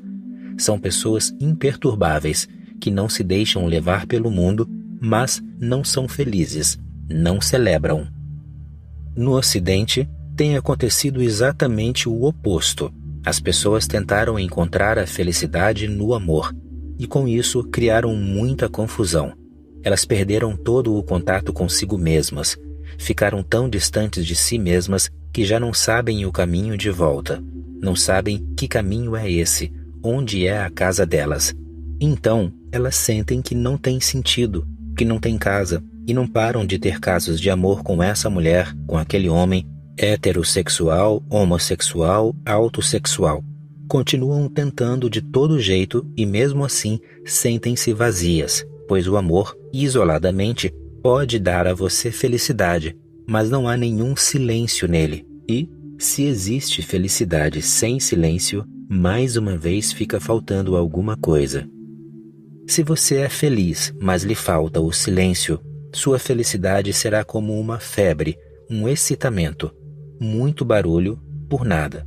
Esse estado febril gerará muito mais tensão em você e não melhora nada. É só correria, agitação. E chegará o dia em que se descobrirá que todo esse esforço foi infundado, pois você só tentou encontrar o outro sem ter encontrado ainda a si mesmo. Nenhum desses dois jeitos deu resultado. O Oriente errou porque tentou a meditação sem amor. O Ocidente errou porque tentou o amor sem meditação. Tudo o que eu quero é dar a você uma síntese, o todo, que significa meditação mais amor. Tanto é preciso ser feliz sozinho quanto na companhia dos outros. É preciso ser feliz interiormente e também nos relacionamentos. É preciso construir uma bela casa tanto dentro de si quanto fora também. Ter um lindo jardim em torno dela e também um bonito quarto de dormir. O jardim não invalida o quarto não invalida o jardim. A meditação tem de ser um abrigo interior, um santuário interior. Sempre que você se sentir sobrecarregado pelo mundo, dirija-se para o seu santuário. Você pode se banhar no seu ser interior, pode rejuvenescer, pode sair dali ressuscitado, vivo novamente, revigorado, jovem, renovado, para viver, para ser. Mas você também tem de ser capaz de amar as pessoas e de enfrentar os problemas, pois um silêncio impotente que não consegue enfrentar os problemas não é um silêncio de verdade, não tem muito valor. Só o silêncio que consegue enfrentar os problemas e continuar silencioso merece ser almejado, desejado. São essas duas coisas que eu gostaria de lhe falar. Primeiro, comece a fazer meditação, pois sempre é bom começar do centro mais próximo do seu ser, e é disso que se trata a meditação, mas nunca se limite a ela. A meditação tem de estar em movimento, florescer, desenvolver-se e virar amor. E não fique preocupado, não faça disso um problema. Ele não é. É simplesmente humano, é natural. Todo mundo tem medo, tem de ter. Do jeito que a vida é preciso ter. E as pessoas que deixam de ter medo passam a ser destemidas não porque demonstram bravura, porque o homem que demonstra bravura só reprimiu o medo que sente. Ele não é destemido de fato. O homem fica destemido aceitando seus medos. Não é uma questão de bravura. Basta simplesmente olhar para os fatos da vida e perceber que esses medos são naturais. Basta aceitá-los. O problema aparece porque você quer rejeitá-los. Ensinaram a você ideais muito egoístas. Seja destemido. Que bobagem, tolice. Como uma pessoa inteligente pode evitar o medo? Se for burra, não vai ter medo de nada. O motorista do ônibus buzina. Buzina e você continua no meio da rua sem medo nenhum. Ou um touro investe contra você e você fica ali, placidamente. Mas você é burro. Um homem inteligente sairia do caminho. Se você passa a ser um viciado e começa a procurar por todo canto uma cobra saindo do mato, então é problema. Se não há ninguém na rua, mas mesmo assim você fica com medo e sai correndo, também é problema. Do contrário, o medo é natural. Então, quando eu digo que você vai se livrar do medo, não quero dizer que nunca mais vai sentir medo na vida. Você só vai perceber que 99% dos seus medos não passam de imaginação. 10% são reais, então só lhe cabe aceitá-los. Eu não faço ninguém ficar destemido. Faço com que as pessoas sejam mais compreensivas, sensíveis, alertas e esse estado alerta é o suficiente. Elas se dão conta de que podem usar o medo em benefício próprio. Então, nada de se preocupar, hein? Por que eu ainda tenho tanto medo de me expor? Quem não tem? Expor-se é algo que gera um grande medo. É natural, porque expor-se significa expor todo o lixo que você carrega na cabeça, o lixo que vem acumulando há séculos, por muitas e muitas vidas. Expor-se significa expor todas as suas fraquezas, limitações, faltas. Expor-se significa, no final das contas, expor sua vulnerabilidade. Morte. Expor-se significa expor o seu vazio. Atrás de todo esse lixo da sua cabeça e do barulho que existe ali, há uma dimensão de vazio absoluto. Somos uma santidade sem Deus, apenas um vazio e mais nada, sem Deus. Queremos esconder essa nudez, esse vazio, essa feiura. Nós a cobrimos com flores bonitas, decoramos essas coberturas. Pelo menos fingimos que somos alguma coisa, alguém. E isso não é algo que só diga respeito a você. Isso é universal. É assim com todo mundo. Ninguém pode ser como um livro aberto. O medo segura você. O que as pessoas vão pensar de mim? Desde a infância, você aprendeu a usar máscaras, lindas máscaras. Não há necessidade de se ter um rosto bonito. Basta uma linda máscara, e a máscara é barata. Transformar seu rosto é trabalhoso. Pintá-lo é muito fácil. A ideia de expor o seu verdadeiro rosto de repente faz com que você sinta um calafrio lá no fundo. Surge a apreensão. As pessoas vão gostar dele? Vão aceitar você? Ainda vão amá-lo, respeitá-lo? Quem garante? Porque até agora eles respeitaram a sua máscara, respeitaram o seu caráter, admiraram os seus trajes. Agora vem à tona o medo. Se eu me desnudar de repente, elas ainda vão me amar, me respeitar, me admirar ou vão me fazer perder tudo isso? Elas podem me virar as costas e me deixar sozinho. Por isso as pessoas continuam fingindo. Do medo vem a pretensão. Do medo surge tudo o que é falso. É preciso ser destemido para ser autêntico. Eis uma das leis fundamentais da vida. Tudo o que você esconde cresce, e tudo o que você expõe, se for errado, desaparece, evapora ao sol. E se estiver certo, se desenvolve. Acontece justamente o oposto quando você esconde algo. O certo começa a definhar porque não é cultivado. Ele precisa do vento, da chuva e do sol. Precisa de toda a natureza à sua disposição. Ele só pode crescer com a verdade. Ele se alimenta da verdade. Pare de alimentá-lo e ele começa a definhar cada vez mais. E as pessoas estão famintas da verdade delas e fartas da falsidade. Seu rosto falso se alimenta de mentiras, então você tem que continuar mentindo cada vez mais. Para sustentar uma mentira, você tem de inventar outras 100, pois só é possível sustentar uma mentira inventando outras maiores. Então, quando você se esconde por trás de uma fachada, o verdadeiro começa a definhar e o falso viceja. Fica cada vez maior. Se você se expuser, o falso morrerá. Está fadado a morrer, pois o falso não sobrevive ao ar livre. Ele só sobrevive em segredo, só sobrevive na escuridão, nos túneis do inconsciente. Se você o trouxer à consciência, ele começa a evaporar. Eis todo o segredo do sucesso da psicanálise. É um segredo muito simples, mas é todo o segredo dela. A psicanálise ajuda a trazer tudo o que está no inconsciente, nos reinos sombrios do ser, para o nível do consciente. Ela traz esse material para a superfície onde você pode vê-lo, onde os outros podem vê-lo, e acontece o milagre. Só o fato de vê-lo já é o começo da morte dele. E se você puder falar sobre ele com alguém, que é o que você faz na psicanálise, só o fato de se expor para uma pessoa já é suficiente para provocar grandes mudanças no seu ser. Mas expor-se para um psicanalista é uma coisa meio restrita.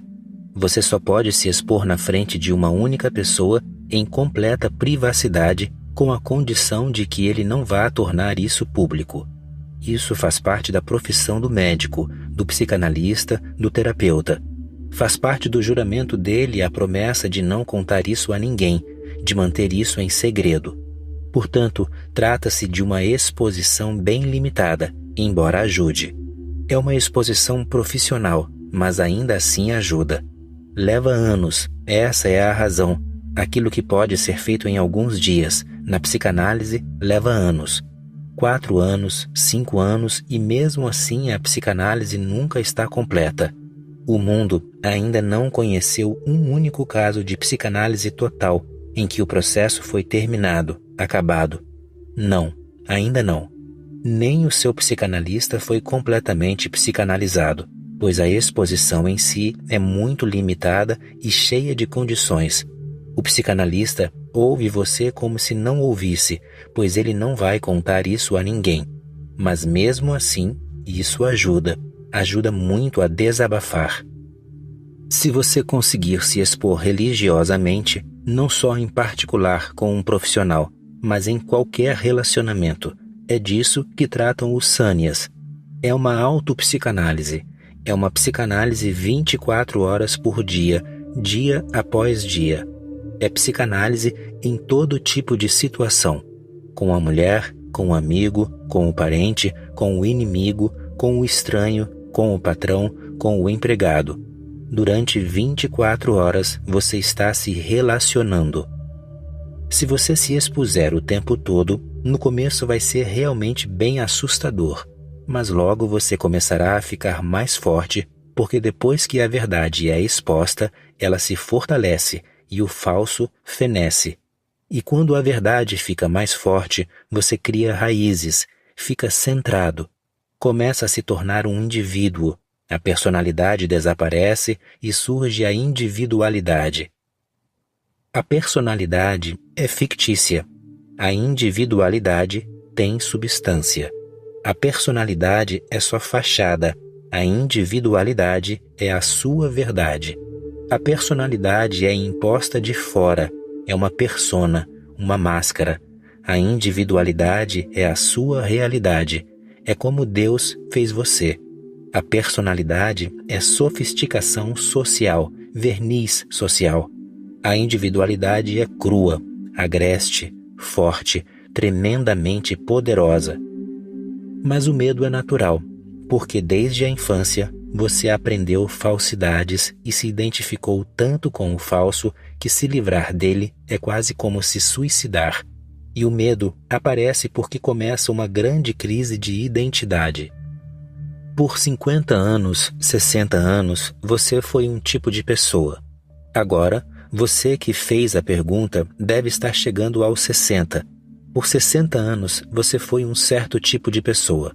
Agora, nessa fase final da sua vida, jogar fora essa identidade e começar a aprender a ser você mesmo, do beabá, é assustador. A morte está ficando mais próxima a cada dia. Será que é hora de começar essa lição nova? Será que você vai conseguir concluí-la ou não? Não se sabe. Você pode perder a sua antiga identidade e não ter tempo suficiente, energia suficiente, coragem suficiente para conseguir uma nova. E aí? Você vai morrer sem uma identidade?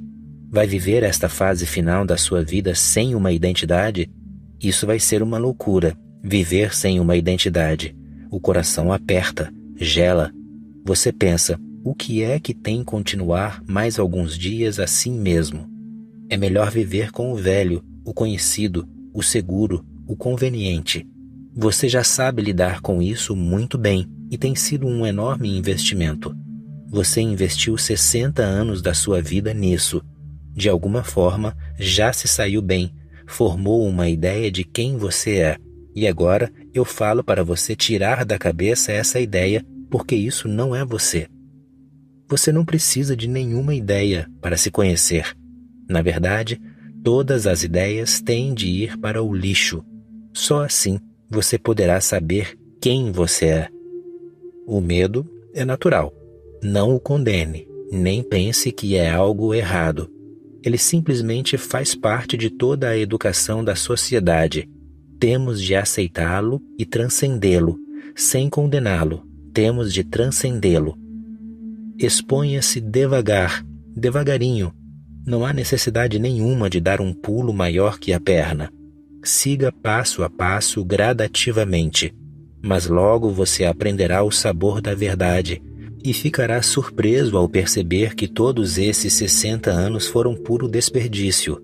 Sua velha identidade sumirá para sempre. Você terá uma ideia completamente nova.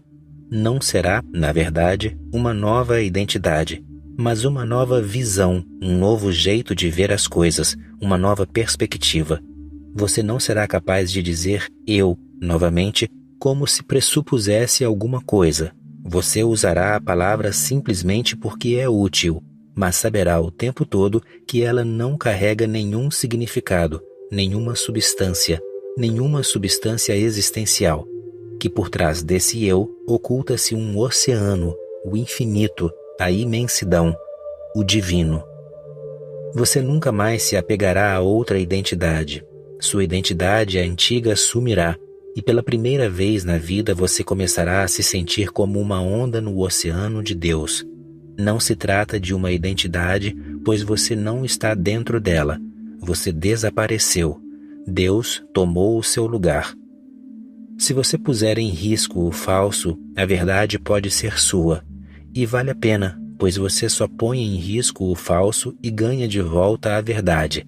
Você não arrisca nada e ganha tudo.